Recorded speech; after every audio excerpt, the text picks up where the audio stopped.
This, my friends, is the all-new, highly anticipated, sexy 2019 Ford Ranger midsize pickup. And I mean, you just have to look at my XLT tester with the FX4 package, and you have to agree that this is a drop-dead gorgeous little pickup. Let's get right to it. I absolutely love this thing. But there are some setbacks. There's always a setback. There's always something wrong. Base price for the 2019 Ford Ranger XL with the extended cab is $31,000. XLT is your middle trim there, unless you get this Super Crew as your base trim, and then you could option out a Lariat with all the everything for over $50,000. My tester, as I've mentioned, is an XLT, has this fantastic package, this completely useless option. There's also a tech package on the inside, and it retails for just over $45,000. That's a lot of money for a, well, it's not compact anymore, mid-size pickup. But it's, I want to say it's worth it anyhow. So I'm actually using it. I love pickups because they can be very useful. There is a limitation when you take the Super Crew cab, and that's you get a 5-foot box, which made me work very hard to get all these little pieces of wood in there because they weren't all that short when I started out the job. The Super Crew cab is also kind of limit. That's my son's seat. Yes, that's where the front Ontario plate belongs. His feet actually rub against the seat back, and that's my driving position, which is already quite snug. You can fit, 5 in here without baby seats, but it's gonna be tight. So yeah, these are useless because your foot barely fits in there. And forget about having boots, and this is a $700 option. The Ranger is not that tall, so there's no point in doing that, in my opinion. All right, so this is old school. Ta-da. Start her up. Okay. So gauge is quite nice, very straightforward, well set up. This is part of the tech package. So your 8-inch screen with Sync 3, all your favorite apps, which, well, I don't have any because I haven't loaded any because this is not my truck. There's your terrain management button, which comes with the FX4 package. Number of options here, hill descent for towing assist. The interior is very straightforward. There isn't anything special about it per se, other than complete functionality and no surprises. And yes, it has all kinds of safety features in here, all the active stuff. But that's about it. That's the interior of the Ford Ranger. But on the road, oof, is it? Anyhow, I'm gonna shut up and ta-da! I'm so sorry about this, but hey, another pickup, another opportunity to dress like this. And the hat backwards is probably not a good idea. The bald spot is far too prominent. All right, enough of that. Let's get right into it. With the more or less guesstimated 500 pounds of wood in the bed, I expected the ride quality to be different. It is.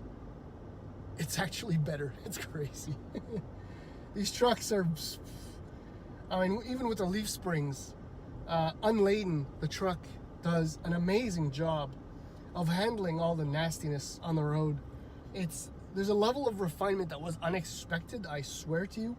I think maybe somewhere the FX4 package and its specific dampers have a lot to do with that. I've not driven a regular non-FX4 Ranger, so I can't compare them.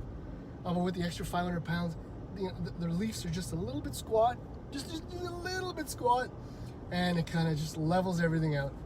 It is fantastic.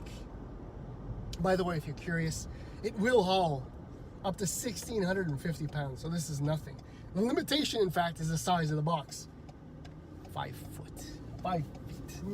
Anyway, it also tows 7,500 pounds when properly equipped, which gets back to what I was saying about the Silverado and all the other pickups I've written on in the recent past, is that they're all immensely capable.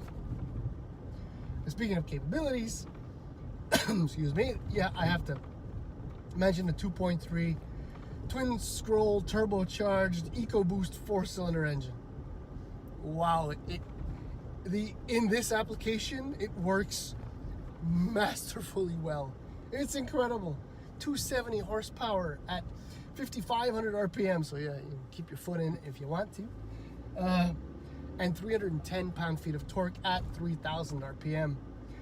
And tack on this 10-speed automatic transmission, and this thing actually turns out to be a quick mid-size pickup truck. Not exactly efficient, I'd say. You know, that eco part of the EcoBoost has never really been eco, period.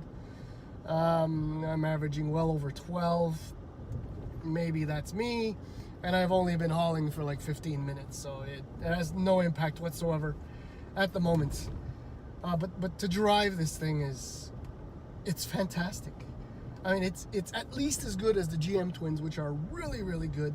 It's far more refined, far more comfortable, civilized even, than the Tacoma, which is a dinosaur by any other measure. Is it my favorite? I don't know. But it's really good. I mean, steering is nice. I mean, the steering feels better in this than in the Veloster N, which is nuts. Brakes are lovely too. This thing is absolutely impressive. But there's a but coming, obviously. Other than the short box, 5 feet. The 6 feet is a better deal, I suppose, ish. But it's the price at $31,000 for the base truck. Fine, but this $45K. I mean, you can get a well-equipped F-150. If you do without the FX4 package. And that's the real issue, and that's the reason. The main reason why Ford has put off bringing this to market for such a long time, because of the cost. This is why FCA is struggling to find a way to bring back the Dakota, which is not named Dakota yet, for a reasonable cost, because Rams, especially with the Ram Classic now, they're so damn cheap. Why would you ever get anything smaller for the same price? Anyway, having said all that, I absolutely love this. I hate the small box. The price kind of irks me, but everything else about this truck is fantastic.